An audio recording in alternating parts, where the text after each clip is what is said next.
Hey, everybody, welcome to another episode of the Auto Buyer's Guide podcast. Travis and I are here to talk about all the latest news over the last week, including Tesla's Robotaxi event, what hmm Toyota is doing with the Grand Highlander, how's that going? We're also going to talk about Camry versus Accord and our latest long term car purchase, which we just picked up yesterday. So, why don't we just dive into it, Travis?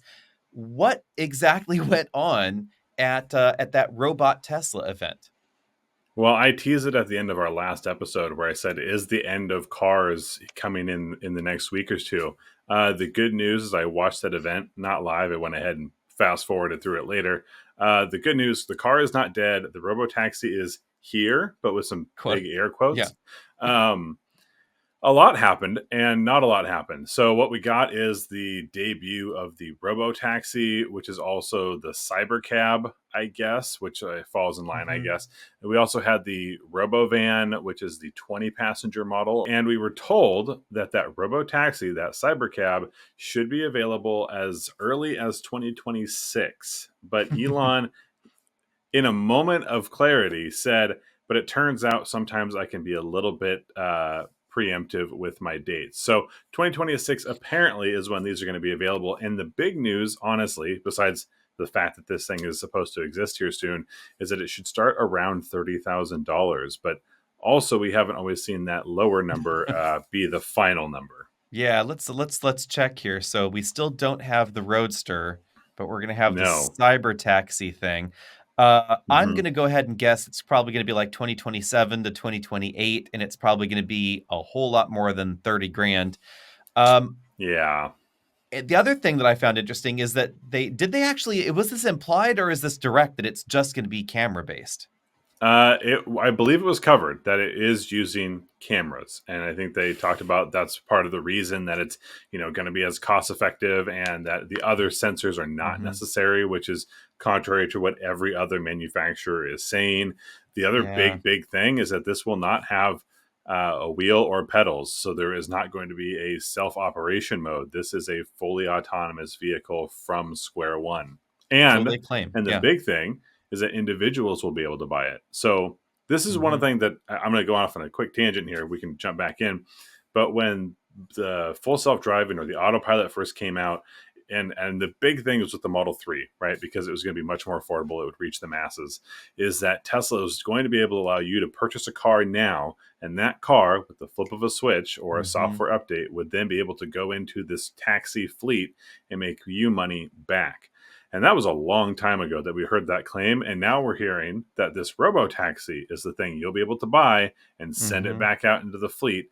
And so I'm wondering, especially because this robo taxi is going to have different hardware than those earlier Tesla models, is that still going to be a thing for those Model 3s, those Model Ys, or is it now just going to be that robo taxi if and when it ever actually happens? I'm going to go ahead and bet no because there have been a decent number of different hardware revisions that Tesla's hmm gone through with their core ADAS systems inside the vehicles, and not all of those older Teslas that were promised this are definitely going to get the true full self-driving. Yeah, People have had to hardware upgrade vehicles or buy new vehicles, depending on how you want to look at that hardware upgrade. Essentially, like let's get the right. newest version of the thing, so we get the newer hardware. And more concerning is that Tesla's been kind of shifty on transferring those full self-driving purchases to new vehicles. They finally gave in and said you could do it, but you could only do it once. But it For a appears limited that period of time. yeah, but it appears that Yep. customers have been able to actually transfer it multiple times, not just once. So who knows? Though, maybe you can keep doing it forever. I don't know. Yeah. It is interesting that they're trying to be so aggressive with this, which makes me really think that it's going to be a lot later, especially on the heels of the latest NHTSA investigation, where full self-driving has now been blamed for pedestrian death. Yeah. And obviously a full self-driving vehicle is on its way, right? And they do Hmm. technically already exist, and they are out in the wild in very limited cases with certain approvals by municipalities, right? There's these things exist. There are a lot of questions that come to it. One of them is, what is that safety margin? Because Hmm. truthfully, we allow people to get in vehicles every single day with the likelihood or just the chance that they will kill somebody out on the Yeah. road. So at what point do we say we understand that this car may kill somebody? Obviously not a good thing, but we understand it might happen, and we're gonna be okay with pushing that forward because it's similar to what the human experience would be. I don't know. It's very complex. 2026, I think we'll have another delivery event in maybe late November of 2026 where we see a few of these rolling out, and they'll all be Tesla employees, but technically it will be out on the road. I Mm. just they have to get approval I to don't put think a it's car going on to the road. happen. That's the thing. I don't think it's Yeah. going to happen because of the legislation around how the self-driving permits work in the few states that allow them. Because remember, full self-driving things. Well, let's rephrase. Full autonomous driving, level Yes. 4 or 5 autonomous driving, is not legal everywhere in the U.S. And limited test fleets are allowed in some states, but they come with a Hmm. lot of reporting requirements. So Tesla has to report all sorts of things to the state of California for their versions of autonomous testing. And it is worth noting that Tesla is claiming that their systems are not full self driving, and that's why they're not required to report this data. So, lots of tricky things. I'm not sure how this is Yeah. going to get around that. If we actually get to the point where this is considered to be Waymo levels of autonomy, which is not what full self driving is, how does that reporting work? And are you the customer that buys the quote unquote self driving Tesla cybertaxi thing? Are you then required to report disengagements or problems, etc.? And how's that going to go? Yeah, and when we look at the fact that there are reportedly, I mean, not something I followed up on because I don't have a Cybertruck nor have I tried to insure it, but the fact that some Cybertrucks are not being able to be insured means that if Hmm. you purchase this vehicle that is legally allowed, who is going to insure it? The answer might have to be Tesla. Obviously, they've dipped into the insurance a Yeah, little bit, but I can just imagine that that insurance cost is going to be significantly higher because of the inherent risks that are associated with a autonomous vehicle, indeed. especially in early days. Right. I mean, theoretically, right now, you can get a Mercedes that will self drive on the freeway with no attentions from the driver, no driver input. Driver can do something else. And those sales are having a problem because of the laws and the rules around this and that and the other, and Hmm. decisions on what the exterior of the car is going to need to signal to law enforcement, et cetera, that this is a car doing its own thing. Hmm. And Mercedes is still proposing that there be teal colored lights on the Hmm. outside of the vehicle. That should be the indication that this is Very a on brand. fully autonomous thing. But I don't know if that legislation's actually been finalized as far as that. How Hmm. does this actually indicate to the traffic around you, the law enforcement, et cetera, that that's what's going down? Yeah, it's a tough one, but I want to take a step back because we'll see these things when they eventually get here. You know, it's I don't think it'll be quite like the Roadster because this is meant Hmm. for the masses, and those things tend to get pushed forward a little bit faster than the niche market. I want to talk about those designs real quick. The Cybercab, honestly, I'm on board. If I saw a Hmm. bunch of those driving around, it's much less Cybertrucky than it is more like a cyberfied Model 3 scaled Yeah. down just a bit. And I think overall, I'm probably on board with that. But this And is who one knows thing what I it'll told really some, look like when we actually get it. I'm guessing it'll be close, but it may not have the vertical doors. I kind of hope it doesn't have those vertical Yeah. doors. The big one for me is that Robovan. And I told someone this the other day, and they immediately went, "Are you kidding me?" And I said, "Hold on just a second. Elon Musk is single handedly changing the way our roads look today. I'm not saying for better, I'm not saying for worse, but the fact is, nothing like the truck has existed, and here they are, and they still Hmm. look super weird out on the road. Can you imagine you're Hmm. driving around in your Toyota Camry, you get passed on your left by a Cybertruck, and then here on your right is sitting this Robovan that looks like it's just straight out of the movies? Yeah. I I have this suspicion that the cyber taxi, the cyber whatever we're calling this thing, the Yep. fully autonomous set Tesla, much less likely to happen, especially anytime soon because of legislative reasons, the cost involved, all of that drama. I somehow think that's much less likely than the cyber van, which would have applications outside of public roads that they could much Hmm. more easily employ. Um, Without some of the legal and legislative concerns around that. So imagine if you're a company that has a big parking lot. and your production facility is somewhere else and you have drivers to Hmm. move people around, you could transition that to a fully autonomous bus, completely enclosed. Theoretically, this could be safer because it could Hmm. be using pre-mapped routes and well-defined things, and the cameras maybe are mostly there for safety to make sure you're not running over pedestrian, etc. But like applications like that, they could sell a decent number of those. Imagine if they started looking into airport style shuttles. Like what if you had Hmm. a robotaxi thingy that ran on a particular limited set of roadways to shuttle you from parking lots or this or that or the other.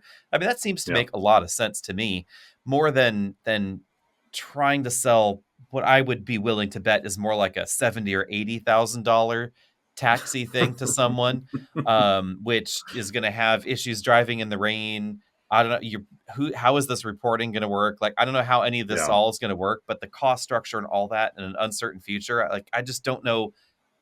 I don't know that many people that are truly interested in that. Um, Especially I. since it doesn't seem to be marketed at an accessible demographic. If this was marketed at someone like this is a way to get people with epilepsy or people with vision problems, get Hmm. them to and from doctor's appointments, like that would make sense. I know people that can't drive because they have issues with seizures and it's not Hmm. safe for them to be behind the wheel. This could be the answer to that because they could still get around, they could go to doctors, they could go to work and actually have a job where Yeah. they have troubles doing that now. So that would make a lot of sense to me, but I just don't know like why you and I would want to run out and buy one. No, I mean, there's a world where a lot of the commuting that you and I do, say like our time to and from the airport, isn't a whole lot of fun. So that's one of those things where I could see, yeah, listen, I'd rather not have to be the one doing the driving for it.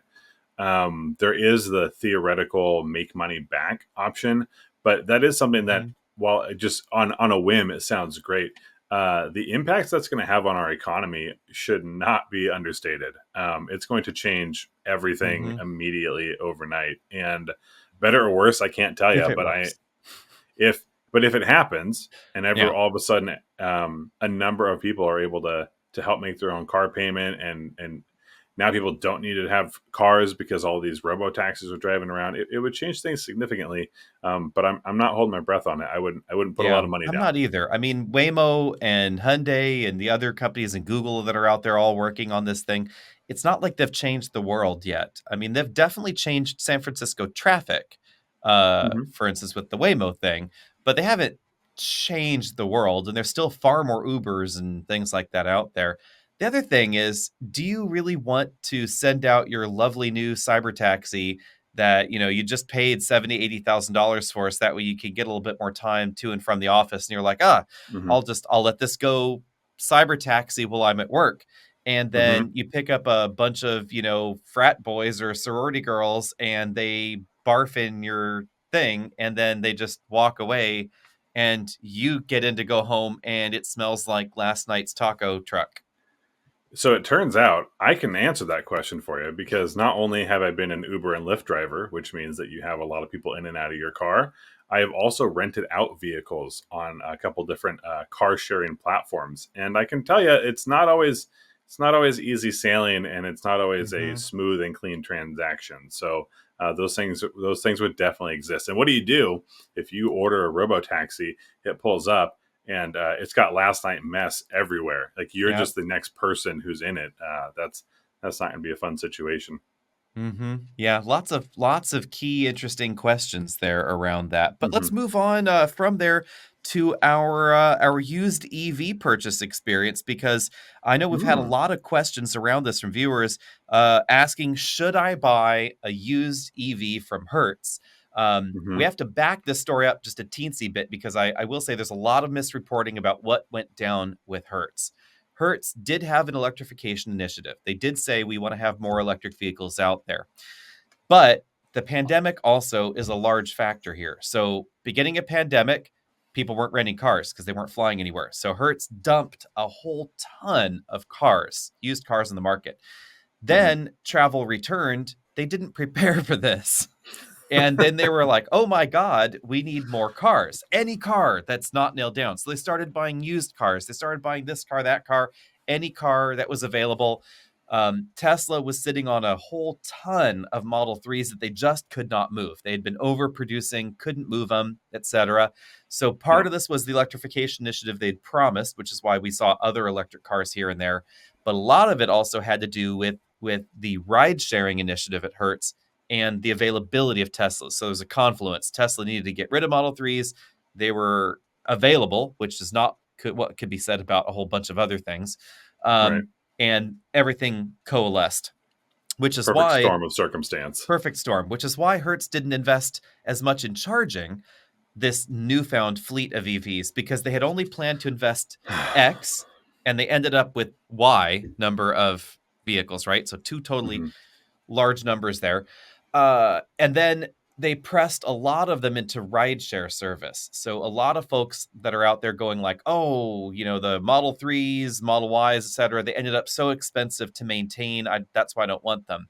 No, it wasn't maintenance. It was repairs. Let's be real hmm clear. Hertz said repairs were expensive, and they were talking most specifically about the rideshare vehicles. So what they were doing was offering this package where you, as an Uber or Lyft driver, you could have leased a vehicle basically from Hertz. You get to change them around here and there for a more or less fixed rate and control some of your costs. They covered the insurance and whatnot, etc. And then a lot of these rideshare vehicles were just beat to crap. I mean, just absolutely Oh beat yeah. up by the time they were done. Like that Model Y we rented in Seattle, if you recall, Exactly like that Model Y with where one of all the doors functioning wouldn't doors, open. right? Yeah. It had three functioning doors. 3 of 4. hmm That's three hmm quarters of the doors work. That's passing Right. for sure. But that was not Tesla's fault. That was the rideshare deal. So Yeah. that all went down, and then Hertz said, enough is enough. We can finally get other cars. Let's just cut our losses, ditch all of these EVs. Obviously, they're still keeping some because you can still get EVs, and they're still buying new EVs hmm for their rental car Just fleet. So scaling it's down. right. Scaling down, scaling back more or less to what the original plan theoretically would have been. So, hmm in this process, absolute treasure trove of cheap and cheerful EVs, roughly traded EVs, good EVs, bad EVs, all of the EVs are now all to be found at the Hertz used car dealer lot. Yep. And the question has been, should you do it? Because clearly the rideshare ones, eek, like some of those Whew. super rough. But Yeah. on the other hand, you can also get some sweetheart deals, because when you think about how EVs are treated when we're talking about rental cars, they generally hmm don't go very far because people will rent them and they'll just do this sort of, a lot of business people apparently rent them. So like green initiatives at companies, they want to rent the EV. But then they're just commuting to and from the hotel and the office or whatever. They're not typically out on party night or a beach trip or family event. So interestingly, the majority of the EVs that were not in the rideshare program do seem to be well treated from the interior quality perspective. So, hmm no sunblock on the seats, things like that you see in like beach cars and that kind of stuff. So there's some pros and cons to that.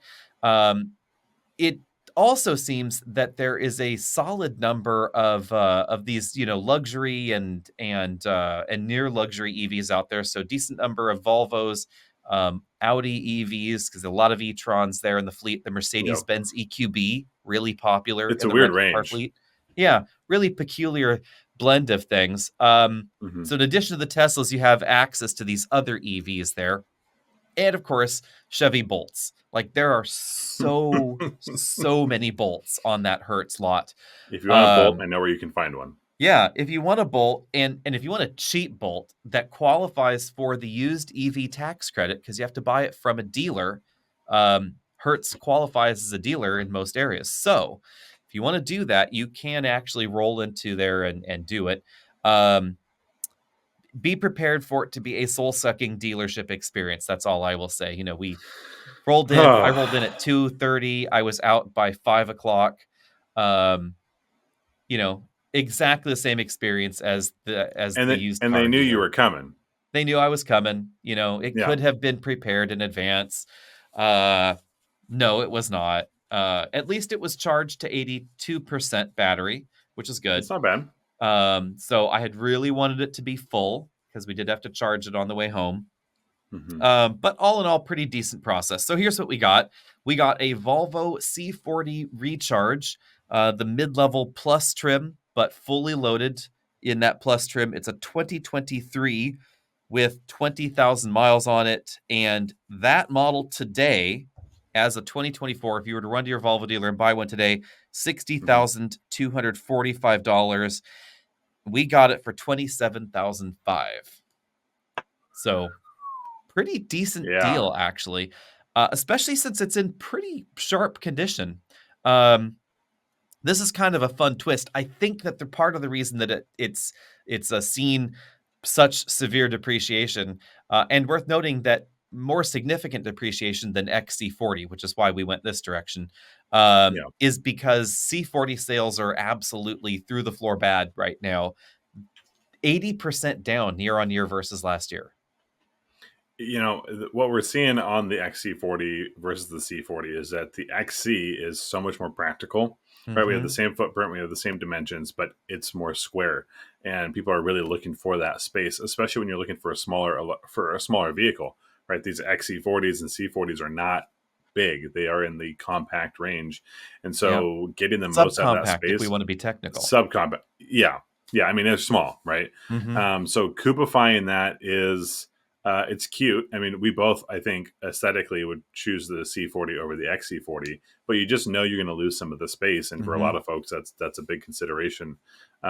Also, you tend to see the impracticality applied to more expensive vehicles because it's less important to that individual buyer. Mhm. There's a higher chance they have a second car.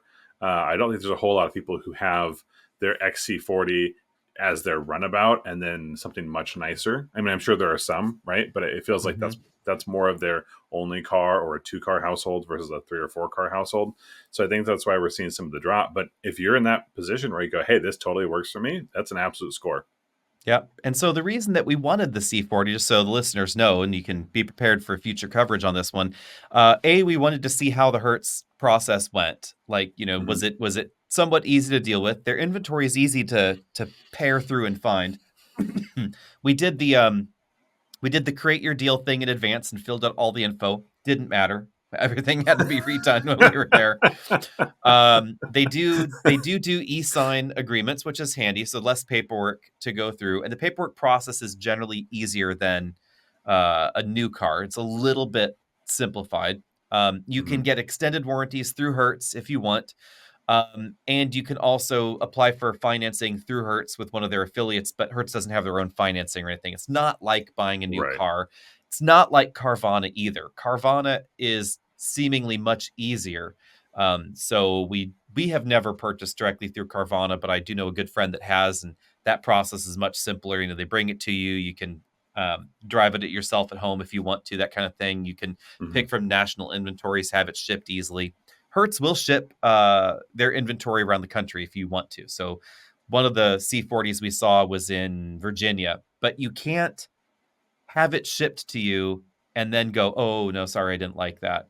Whereas the Right. Carvana thing, they'll pull things out of inventory, move them certain distances, and then you can go, "Yeah, no, take that away, get me something else, let's try the something else thing." So, Yeah, and some and especially differences if you're there. buying a rental car, a previous rental car, you really want Exactly. to know what you're getting. Right. And The in the no pictures pictures, just yet is a mhm, problem. and you're like, get the pictures. You're like, well, how scratched is that piece? The C40 is another reason I wanted to kind of try this one. I wanted to see, like, how does this work when 20,000 miles of random people have been in here? So if your average rental's a few hundred miles, we're talking a solid number of people that have been through this car, hundreds Hmm. probably. Um, how scratched are the plastics inside? How well have things held up? And that's also why we're going to try and roll it through the office here, and everybody's going to be driving it around. So all the guys on the other side of the wall there are going to be driving it around, or going to be just hot potatoing the puppy around, hoping to I'm put gonna as try and many steal it miles for a as we bit. can. Yep. Got to promise to drive it, lots, and then of course you're gonna have to return it back here in a few weeks. So Yeah, Travis is so up that would be a road Pacific trip. We'll see. Northwest. Yeah, and that's one of the other things we wanted to see is how's the road tripping going to go. Volvo should have access to the Tesla supercharging network soon. So, but not Hmm. now, but soon. So that should help things out. So, different things to test there on that. One thing worth noting that I did not consider in advance, which does impact this whole purchase process, was that the connected services package that's going to be valid through 2026. This was a 2023 model year vehicle purchased in 2022. Hmm. So the on-call services, the remote connectivity and app and all that jazz, that's all good till 2026. But you have to go to a Volvo dealer to actually have it all activated.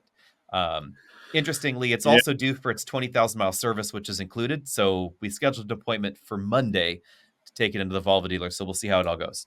it's definitely one of the benefits you're getting with a lot of these EVs. Not only do they have pretty good coverage that comes with it, but also that maintenance cost should stay on the lower end because there isn't a Mhm. whole lot to do with it. Yeah, I was surprised. There's the Volvo 20,000-mile service is basically just, inspect things. Hmm. Then the only major item that I was surprised by, and this is one that I wonder is if this is on a maintenance package for anything else. Volvo wants to remove the covers and detach the autonomous braking camera from the windshield and Hmm. clean the windshield behind the camera and then put everything back. That's part of the 20,000-mile service. So that and Hmm. the 40,000-mile service are included in the purchase of your Volvo EV. So they'll do that at the dealer. So But to I take it yep, apart from the inside, right? Just to yeah, remove from that the inside. housing and disconnect and then Exactly. reapply. And I'm curious if any other manufacturer does that. And I haven't been able to find maintenance schedules from other manufacturers that include that sort of thing. I'm also surprised it's at Hmm. 20,000 miles, maybe not longer. I'm not sure how well sealed it is or whatever, but definitely was Yeah. intrigued by that because logically, I guess it could get dirty back there. Yeah, I mean, and like I said, the other things to do are pretty minimal. Replace a cabin air filter, rotate some tires if that is or isn't Hmm. included. Obviously, inspections never hurt, but yeah, there's just not a whole lot to do.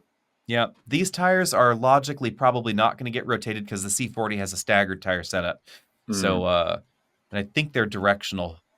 I'd have to look at that. I think yeah. the tires in there are directional. My bad. My bad. Sorry, everybody that has a C40. If they're not, they may or may not be. I don't remember at this point in time.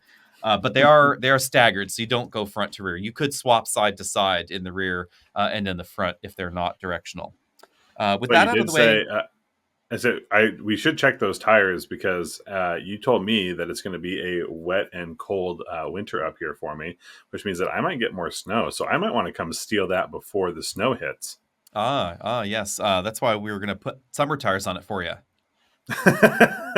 Perfect. That'll Um, make for some interesting content. Yeah, that'll be fun. So let's move along to the Toyota. We have a whole lot of Toyota topics actually We today. do. Well, we were at Yeah. Toyota event earlier this week, and Hmm. we started talking, which tends to happen. And we were talking about people movers, and Yeah. we're talking about Toyota people movers, and there are quite a few Toyota people movers. And the conversation led to the Grand Highlander, which has been the biggest and grandest Highlander they've ever produced. But obviously, it's going to affect the Highlander itself. Yeah. And this is where we're trying to read the tea leaves here. And I had forgotten this major road bump, Hmm. which is you still can't buy a Grand Highlander, actually. So Not right sales, now. not right now. So for those that don't know, Toyota has had, let's just say, some teething troubles this last few years. It's been a tough couple months too. Yeah, and I feel bad. I feel bad for the people there, and of course, the Toyota faithful. Hopefully, this is not shaking their faith in Toyota. But to recap, we've had the recall of every twin turbo V6 that they've built, basically in Tundra, LX, etc., because of some Yeah. bearing failures. This was a manufacturing defect, not a design defect. We have Tacoma with seemingly serious transmission problems waiting for some sort of recall. We don't know. Mhm. It's also worth noting on the Tundra, that's going to be the recall of 100% of those twin turbo V6s because they said they will all fail at some point. Which is a lot. Uh, yeah, and it's going to be complete engine replacement, apparently. We also have had some other sundry issues here, but on Grand Highlander, they have a stop sale. They haven't sold any for months. I thought there was something wrong with their daily sales charts lately, actually, because zero Grand Highlanders were sold in September.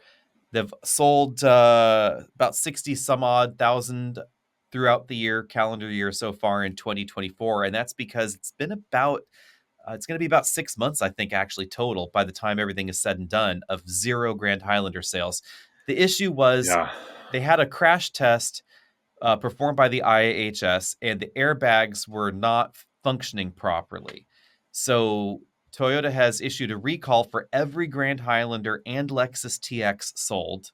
So they are going to try and fix that. They have a fix.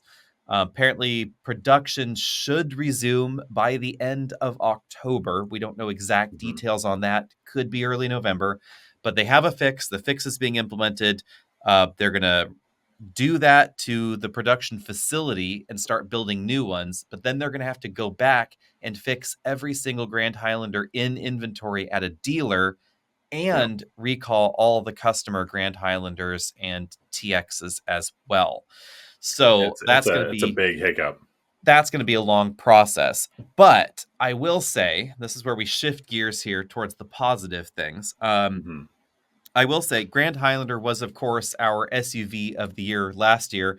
And I would say, as long as this situation gets fixed acceptably, I think it's still actually a strong top pick in that segment because it's good looking, it's fuel efficient. You have two different hybrids to choose from, and it's huge. It's moves what people are after. A lot of folks have been gravitating towards these bigger three-row SUVs and crossovers out there, and that is exactly where Grand Highlander shines. Yeah, you never want something like this to happen, right? And obviously, when safety is a big concern, especially for big people movers, usually that means your Hmm. family, and you want to make sure everyone's safe. However, things happen, right? And whatever this issue can be dialed into could be a very, very, very small mistake. It just obviously has significant impact.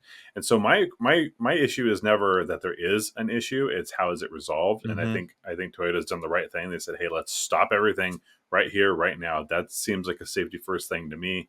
Hopefully, it can just get quickly resolved. And again, I don't think Toyota faithful should be too terribly shaken. If there is a huge string of these, then obviously that kind of becomes Hmm. a pattern. But hopefully it can be resolved, and the Grand Highlander can get back on sale because it has been a very popular model since it was released. Yeah, and importantly, Highlander sales are falling through the floor. Hmm. Sales of the Highlander are down 44% year on year, even though Grand Highlander is not available for sale. So the last month where Grand Highlander was still shifting some models, Right. and this is June, so they'd already issued the stop sale at the beginning there. Some dealers were still moving them, they still got reported, etc. But Highlander sold 8,900 units. Grand Highlander sold 6,500. So that's kind of why we see that slowing down of Grand Hmm. Highlander there. But by September, zero Grand Highlander sold because they can't. But sales of regular Highlander went down to 5,000 units that month and continuing to drop, it appears. It makes sense to me though, because Grand Highlander, in my opinion, is just so much better. It's exactly what customers wanted in that segment. It looks more trucky. Hmm. It's bigger. It's almost as fuel efficient. So there's really very little sacrifice going on there. And we have already seen a growth in the bigger vehicles in the segment. The rise of Telluride and Palisade, the new Traverse is doing quite well in the segment, and the Pilot got bigger again. And Hmm. Pilot sales, I think that's where Highlander's been slipping. Actually, is a lot of sales to Pilot rather. Yeah, I mean, we had talked about what the Grand Highlander is going to do to the Highlander, and obviously it was going to pull some sales from there. Hmm. It becomes a lower performing product, but when the Grand Highlander is off the market, it seems like obviously we're still seeing less sales numbers. It means that people are still going other places. And what they're not Yeah. doing is they're not taking their Grand Highlander purchase and saying, well, I can't do that right now. I'll just get a Highlander. I would have expected to see a few more Highlanders out the door because the Grand Highlander wasn't available, and that just isn't the case. The question is, should Toyota keep making the Highlander? Obviously, Yeah. they've had a lot less time and money invested in it recently. I mean, I think a lot of that development went towards the Grand Highlander itself, right? Still a very new model. Hmm. But the question is, if the Highlander can't keep coasting the way it is, or it need a significant improvement to Right. stay competitive, and then if they remove it, how is that ultimately going to affect their sales? Because it's not like it's not selling at all. It's just it's on its Right. way down. But the Rav4 is not going to pick that up. No. It's not a three row. It doesn't have the capability. So do we see something like a Rav4L or a Grand Yeah. RAV4 to try and bridge the gap? It just sort of depends on why people are buying the model. What are they buying it for, etc. We Hmm. have seen a really steep drop in Passport sales on the Honda side. So, if theoretically, if people are buying Highlander because of the larger cargo area versus RAV4, then we can see that parallel in like Atlas Cross Sport, the Passport from Honda, etc. That larger two-row vehicle. It is worth checking out like Kia's numbers here. This is kind of a fun one to roll through, because Kia has had a small three-row thing the size of Highlander. So a lot of people Hmm. don't want to put Sorento in the same category as Highlander because on the outside it's a bit smaller, but on the Right. inside it's almost exactly the same size. And the size difference between Sorento and Highlander is almost entirely hood and bumper. So the hood's longer in Highlander and the bumpers overhang longer in Highlander. But when you actually measure out firewall to tailgate on the inside, legroom, headroom, cargo room, etc., Sorento Real and close. Highlander are substantially similar in size. They're very, very close. Um, and Kia realized that Sorento was not selling as well as some customers wanted, because those customers were gravitating towards bigger vehicles, and that's why they Hmm. Telluride. So they were looking for something boxier, etc. So it is interesting to see how this has gone. If we compare uh, 2023 to, let's just go pre-pandemic here, to 2019. Actually, let's go 2018, before Telluride. So Telluride did not exist. In 2018, Kia sold 107,000 Sorrentos.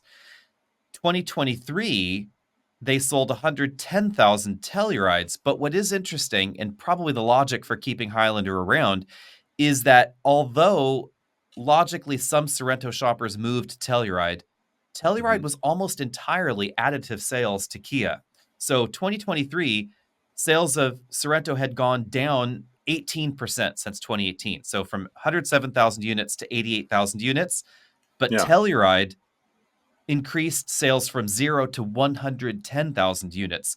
So for a loss of only about 20,000 units of Sorrento, they gained 100,000 units of Telluride. So they still Right. sold 80,000 more things, 90,000 more And things actually. in a perfect world, those 20,000 lost sales go directly into Telluride. It's obviously not how that Theoretically. goes, but in Yeah. theory, it's like that worst Mhm. case scenario is that you cannibalize your product. But Exactly. did you cannibalize it or did you just nibble on it a little bit? Yeah, there's some unknowns in this process. We're also talking about a brand that's been strongly on the rise, mind you, over Hmm. this period of time. So, Kia total sales went from 589,000 to nearly 800,000 from 2018 to 2023. Yeah, And that was largely huge due rise. to huge rise, largely due to the rise of some of their newer models. Seltos was a new model, Telluride was a new model, if I'm looking through this list here. Hmm. So those had big effects on the sales. But some of their core models also had big increases. Sportage sales were up 70% from 2018 to 2023. So that's a massive jump there. Hmm. Sales of the Nero also significantly up their fuel efficient vehicle. So interesting changes there. And when we look at Toyota over the similar time frame, Toyota sales have largely been stable volume wise. Hmm. They sell a lot more cars in North America. They're a much bigger auto manufacturer. So that is kind of interesting to see in the future is how this goes. Toyota sells about 2.2 million cars a year in the US, so more than double the size there. Lots Hmm. of room for customers to move around inside Toyota as well, Oh, the because lineup is yeah, the lineup enormous. is massive. So Hmm. I am curious to see how sales trend here, especially given that Toyota has Sequoia and Grand Highlander and Hmm. Highlander. So they've got a lot of variations going on there. I do think that Sequoia and Highlander differentiates themselves pretty well. I mean, they're going for a different customer. The Hmm. Sequoia feels like a bigger forerunner, and that's the vibe it's giving, even if the capability Hmm. isn't all the same. Like Right. that's where it's trying to sit. Um, Style wise, it is interesting though that Grand Highlander actually looks more like the truck lineup. It looks like a supersized RAV4, whereas the mhm. regular Highlander has always looked more like a Subaru Softer, than a Toyota to me. Yeah, it's always been rounder, swoopier. yeah. If someone Well, had I mean, replaced the badges and told me that that was the new Subaru Ascent Sport, I would totally believe it. yeah, and it's not a bad thing, but it's definitely not the rugged look that we see on the other ones. And Mhm. honestly, that's something that Chevy's done with their crossover lineup as well. So like the new Traverse looks so much more truck like. Mhm. And honestly, it's probably because that's what people are gravitating towards. It's at least a moment in time where that rugged, beefy, boxy look, what muscular design that Mhm. seems to be the in right now. And the Kia Highlander definitely isn't proved that. that. Yeah, not the Highlander's not No, that, but Grand Highlander is definitely that. yeah. And so it is a question, does like what does Highlander turn into? What's its future? Toyota obviously Mhm. won't say. I would assume that there must be a future for Highlander, even if it turns into something with an optional third row, which I think could be handy, could fill that niche where Passport lives.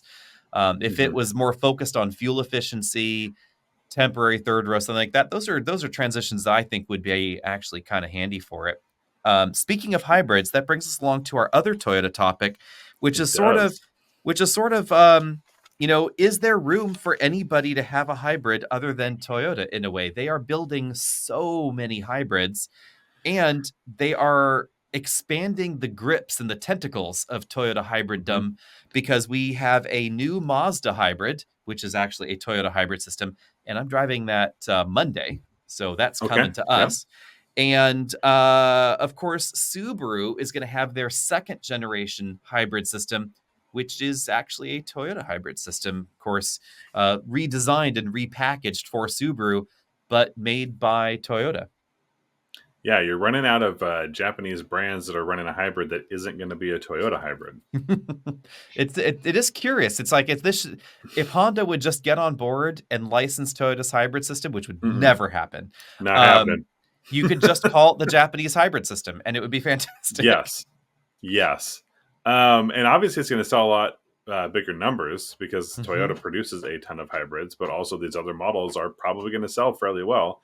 And that's just more hybrid production going into Toyota's corner, which makes it harder for Honda to compete because Hmm. there's a lot of a lot of collecting of resources and piling on Hmm. and parts sharing and yeah, it makes it a tough hill to climb.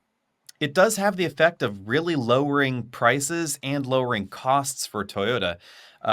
When we look across the landscape, Toyota has been really good at synergizing the development of these various hybrids. So even though there are different power outputs from RAV4 to RAV4 Prime to Highlander to Hmm. Sienna, etc., the core components are very, very similar or identical depending on the cross models that we're talking about. So that really has the effect of reducing costs. They use the same core 2.5 liter engine. All of them do. Most of them use the same motor units and the same transmission cases, etc. The rear axle units are largely the same across lineups, etc. as well. So it definitely has a big impact on that production cost. Um, and then of course Toyota has their more powerful hybrid system, which they're not sharing around. But it is Not curious. yet. Not yet. And Toyota has also been somewhat aggressive at sharing because Nissan also used to use a Toyota hybrid system. They are not in the future, though. We're going to get a Yeah. hybrid Rogue soon, or a plug-in hybrid Rogue soon. Yeah, I'm And curious to see about also, that, but we'll have to yeah, wait. and Toyota, apparently in 2019, Toyota offered to other car companies to license their hybrid tech for free until 2020-30. At some point, some sort of licensing agreement would have to get reached. But nobody's done it. No, I mean, obviously, the manufacturers who are interested have been partnering with Toyota, and those companies. Just for everyone, to be clear, those companies are partially owned by Toyota, so it's not just a "Hey, how you doing? I'm curious about Hmm. your Hmm. engines." There's obviously a lot more collaboration and involvement that goes on there, but um, the fact is Toyota's putting out a good hybrid product, and they have two directions, right? They have the more powerful hybrid, leaning towards a performance hybrid. I do believe that's a thing. We're not going Hmm. quite that far, but they have the efficiency focused one. They have the more powerful one, but they're pushing them through, and we're looking Hmm. at models now like the Toyota Camry that are hybrid only, and so Yes. they are moving forward. That is the direction. I know we've got some different feelings than maybe Toyota does about their it's better to hybridize everything than to have electric vehicles at all. But the fact is, they're at least putting their money where their mouth is at the moment and producing a lot of hybrid cars. With the car side, the truck side offends me a little bit with their proclamations around electrification, but that's a whole thing for a different time. It definitely Um, is. yeah, and I will say that my personal preference on reference to Toyota's hybrid system is the good one and the bad one, because the hybrid max system that they also have in some Lexus models, bad. Don't do that one. Don't do the turbo hybrid thing. Toyota needs a lot more time in the oven on that one. Volvo's turbo hybrid with the regular automatic is way, way, way smoother, more powerful, more fuel efficient, all those things all together combined. They've had more time, Mhm. though, admittedly, to work on it. But Toyota's core hybrid system, absolute fantastic. That's the direction that I would go in any model that it's available in. But you do bring up a good point about the ownership here, because, of course, Mazda's 5% owned by Toyota, and they co own a joint venture manufacturing facility in Huntsville, Alabama. And Subaru, the investment stake there is much bigger. They own 20% of Subaru. They're the largest single shareholder in Subaru. They don't have the same sort of joint manufacturing arrangements, but they do have a lot of cross pollination in products. So the Solterra and the Busy Forks, the Mhm. BRZ and the Toyota 86, and future products, whatever those may be, Yeah. obviously are going to be uh, jointly developed between those two companies. But In- Interesting lots of end of sharing. the spectrum there between the BRZ 86 and the Solterra Busy Yeah. Forks. But yeah, a lot of collaboration and trying new things, right? Mm-hmm. That's what those two are showing, is that they're trying to branch out and consolidate costs when they're trying to reach into new ventures and take a look. And obviously, Toyota has also partnered with BMW Mm-hmm. on the Supra and the BMW Z4. And that brings me to the next question: is if you could wave your magic wand, imagine you had one, Hmm. and you Hmm. could magic wand a Toyota hybrid system, the 2.5 liter, like 240 horsepower one, regular A one, good one. or the Prius, or the RAV4 Primes hybrid system, either one of these, and you could wave Hmm. your magic wand and wand them into some vehicle from a competitive manufacturer. What vehicle would you put it in? Oh, that's a good question. And are we trying to say it like reasonable? Like, obviously, I'm not trying to put the 2.5 liter in a Silverado or something like that. I would assume you could. I mean, sure, why not? But would that be a good idea? I would go with No, no, probably not. Probably not. but yeah, it could be anything at all. I would. I would like to see that the good hybrid, the smaller hybrid. Hmm. I'd like to see that go into an interesting car. Um, that drives nice, that looks good, but is doesn't have to be performance oriented. Hmm. And actually, in the weirdest way, I'm thinking about something like the upcoming Prelude. I just saw another Mm. report on that one Hmm. where it's supposed to be hybrid, right? That's what everything is leaning Yeah. towards, and probably not plug-in hybrid. But I just want a good looking, nice driving, efficient vehicle. So I'd probably lean towards something like that. As far as the plug-in option, I would immediately put something like that in a small truck. I Mm. know, I Yeah. know it's probably not powerful enough to put in like a Colorado, or I mean, you could. Hey, why like a not? G. Like, well, I something that's going to do a lot of towing, a lot of hauling, a lot of towing. Obviously, Uh, it's not going to be the yeah, most you're gonna have to powerful give up on system. that. Yeah, so it's going to have to be more like a lifestyle truck. So I would probably throw something like that in the Santa Cruz. Yeah, I would love to see some more luxury oriented entries. I would love to Hmm. see, you know, BMW or a Mercedes or a Volvo or an Audi in Hmm. some of their core affordable models that had hybridization, really efficient hybridization. Like, imagine a 45 mile per gallon Audi Q3, or Yeah, a love it. BMW X1 that got 35 miles per gallon. Like that, I think that would be fantastic. And you could plug in hybrid, I don't know, a Mini or something like that. That could be kind of cool too. You definitely could. Yeah, and that wouldn't be one I would have a problem with doing just a hybrid version of. Hmm. I think a really nice cruising, uh, not sport handling, but just more for the the carving the back roads. That doesn't have to be a high horsepower number car. I would like to see something like that. So that's why I think I'm comfortable with that new Prelude having a system like that. I suspect the Honda system will be a little bit more power oriented than maximum efficiency. We've Hmm. actually seen that from them before. But yeah, no, it's an interesting question. Yeah. And that brings us along to our next rambling piece here, which is Camry versus Accord. Hmm. Would Accord be better with Camry's hybrid system in it? Like, should that be a thing? And what is your favorite? Depends. Just off the top of your Yeah. head, if I were to ask Camry or Accord, what's your go-to answer? Well, the good news is I thought about this a little bit earlier, and I think on paper the Camry comes out on top. But Hmm. what one would I rather? So if I look out Hmm. in the driveway, I would Yeah. say I probably want to have a Camry there. But what one do I want to drive? Which one do I want to be in the driver's seat of? Is probably the Accord. Hmm. Hmm. I think if I had to go on which one looks better in my driveway, that would be Accord. Hmm. And which And one drives better, that would be Accord. But which one would I but recommend to my aunt? but the That would be a numbers, Camry. yeah. Number one, starting at basically the same price, right? Right. You get the hybrid in the Camry, which means your Yeah. running costs Easy win. get a lot lower, right? Right. A lot lower. Even the hybrid Accord starts. Oh, what is it? Almost $5,000 or $6,000 more Quite a than bit the more. Camry, Yeah. and it's not as efficient, and Correct. it's not even like necessarily more powerful, and it doesn't have all-wheel drive. There's a lot of these pieces. However, if I spent an hour with each and I didn't look at numbers, they said, which one do you want to take home? I probably want to take home that Accord. Yeah. I think that seems to be how the Accord and Camry have always competed in a weird sort of way. Hmm. Hmm. The big thing for me in a way is the efficiency. I think that the Camry comes across as a bit more pragmatic in many ways. The Hmm. back seat I find more accommodating. The dashboard is easier to clean. The trunk I think is a slightly better shape as far as accommodating luggage. Statistically speaking, it seems like it's going to be more reliable, although both of the hybrid systems have proven durable long term. Uh, Yeah.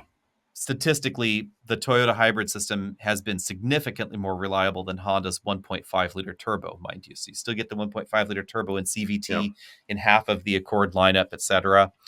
I like the top end software in the Accord the best, but the bottom end software is kind of eh. The Toyota software is perfectly serviceable, but it's a little bit plain and boring. That's kind of how I feel about the interior too. Yeah, the interior is a little funky. It's not meant to be a takeaway from the Camry, but it feels like it's a strong pro in the Accord's favor. It comes down to what's more important to you and what's your commute Hmm. look like. So if I was going to say which hybrid system do I want, well, obviously for the dollar you want the Camry system because you don't have to get a more expensive Yes. option. But when you're driving around town, I would rather be in the Honda hybrid system. But if you do a ton of highway driving, you're definitely going to appreciate the benefits of that Toyota system just as far as efficiency goes. But I Indeed. really do like the way that Honda hybrid drives around town. So if that was a significant chunk of what I was doing, even though it's not as efficient and it's more expensive, Hmm. that's probably the route I go. So ultimately, if I have to make that call, they're close enough that I say I want the Accord. But if I say which one do I want to recommend to somebody, on paper it's really hard not to say a Camry. Yeah, and I fall into that same category. So and I will say, I think the Camry, especially in that new teal paint job in the Hmm. XLE trim, I Oh think that yeah. looks really good. Like the way that Hmm. that grill is no longer as weird up front and it kind of fades into the side of the bumper, a la Lexus. I think that was a really well done thing.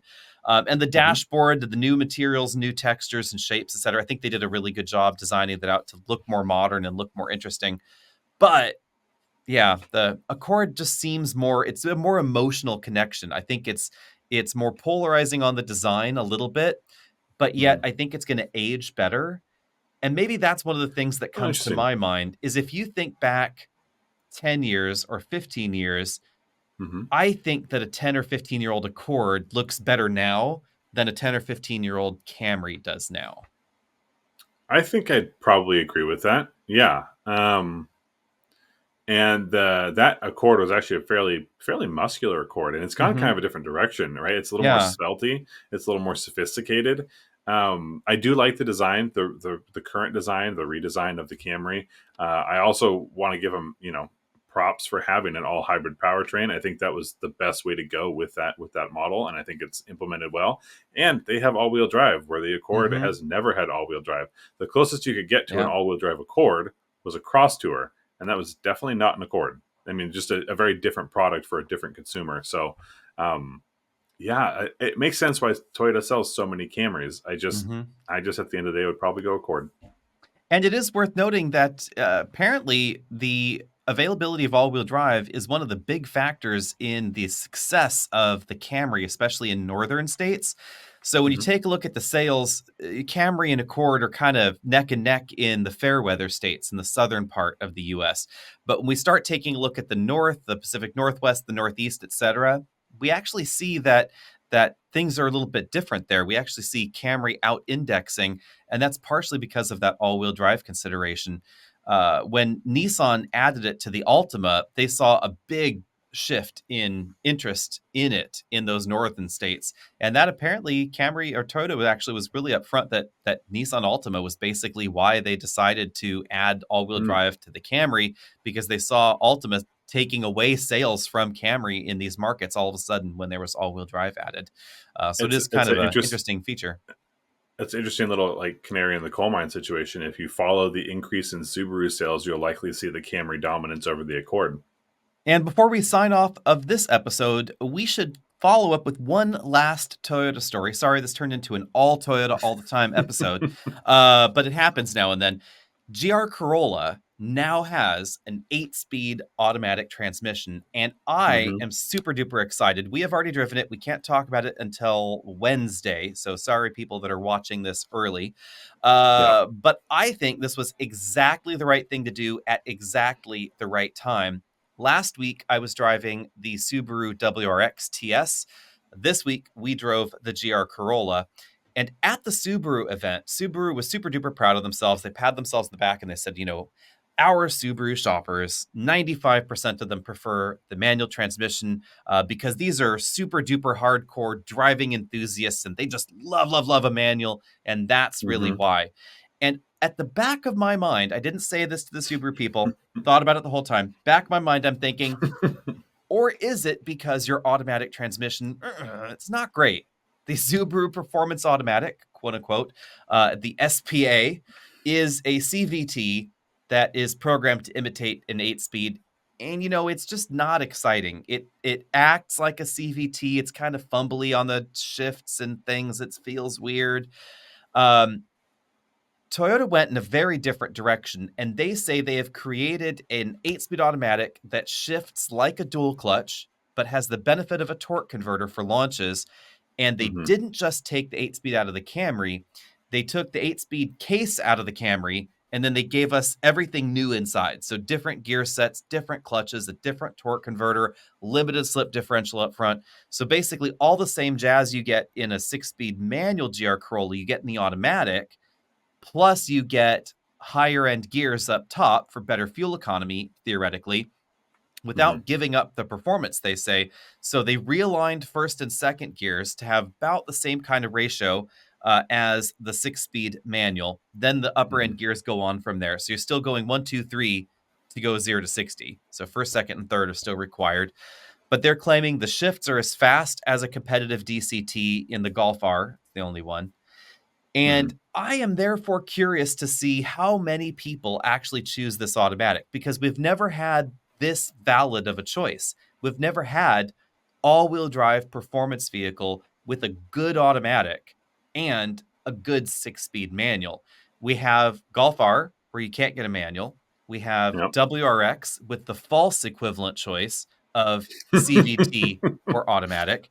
And Uh-huh. then we have Civic Type R, which Civic is Type manual R. transmission only. And Yeah. Honda says, nope, we don't believe in this. We think that it's purity, purity, purity, which really just means Honda doesn't have a transmission that would work. So, what do I you mean, think? here's the thing. I'm not going to be kicking and screaming, but I'm begrudgingly saying that I appreciate that they have an automatic, because what's the long term goal? Well, my long term goal would be to have more fun and interesting cars to drive that are also manuals. But the problem is, if that fun, interesting car doesn't get developed at all, there's zero chance that it'll be a manual, and it's going to sell more if it has an automatic.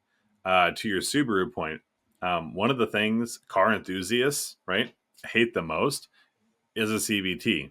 And Mm-hmm. one of the things Mm-hmm. that we dislike the most is a CVT that pretends to not be a CVT. Yes. So it's one of our least favorite implementations of a CVT in a vehicle designed for enthusiasts who probably don't like that CVT to begin with. Mm-hmm.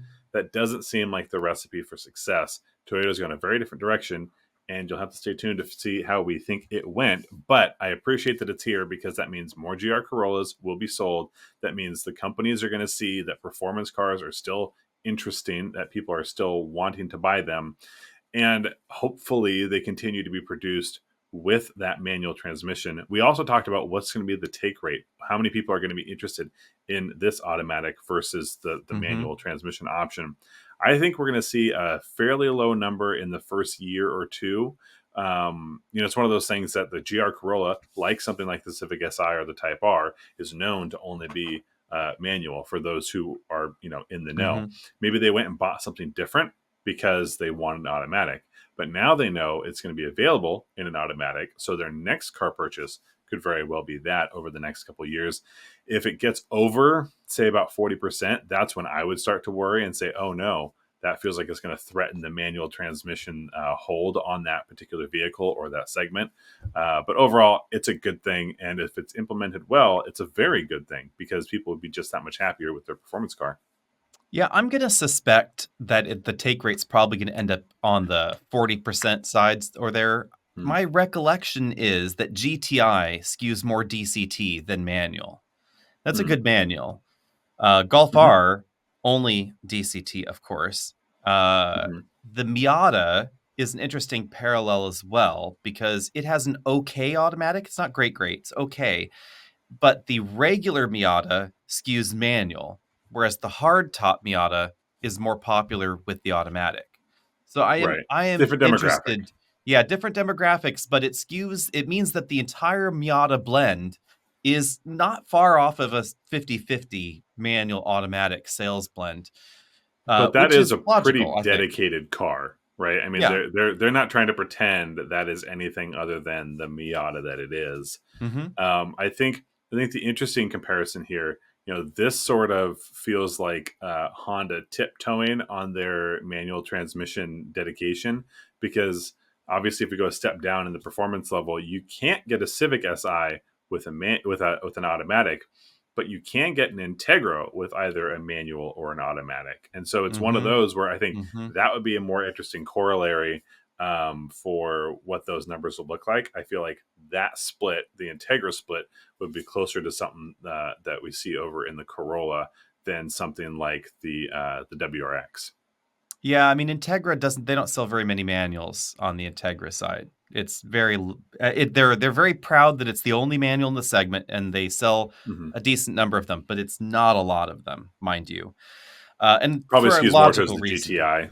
Yeah. Yeah. The one thing I would say about the Miata is I would assume that if Mazda had a really slick DCT in the MX-5, that would Hmm. be hands down the most popular transmission choice. So I think Okay. the reality here is when you have a bad automatic or a meh automatic, like the Right. automatic in Right. the BRZ FRS 86 thing, that's not a great automatic. You have so little power. The gear ratios are a little funky. It saps some fun out of it.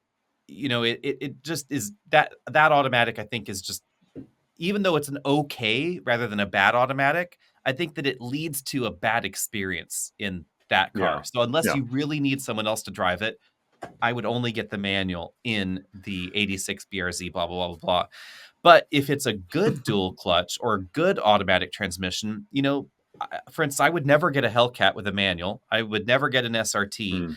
thing with the manual. They've created manuals for some of those vehicles. Um, I probably would never buy the few Cadillacs that have been available with manuals lately.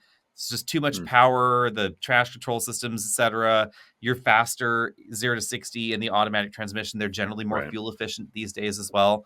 So, Yep. but some of those, like the BMW products where they've had off and on fascinations with like, let's try and keep the manual around. The automatic Mhm. is just, it's a good one. It's a ZF slick shifting, 8-speed. It's quick shifting. It feels nice. It integrates better with the systems, which is why BMW has dropped the manual in most markets. Yeah. Yeah, I mean the German auto enthusiast is like, no thanks, manual transmission can die. Give me the automatic. It's the Americans that are a little bit old school, We're a little hanging bit on. hanging on there. Yeah.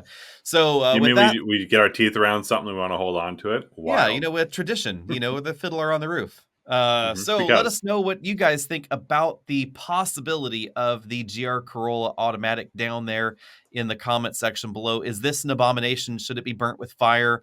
Or do you think it's an okay option for people that, maybe they just want to commute in their commuter car when they have to without worrying about shifting? So let us know what yep. you think about that down there. Hit the subscribe button. Find us on your favorite platforms.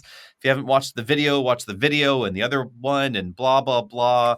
And stay tuned because we're going to have some videos on the upcoming Volvo C40. See you guys later.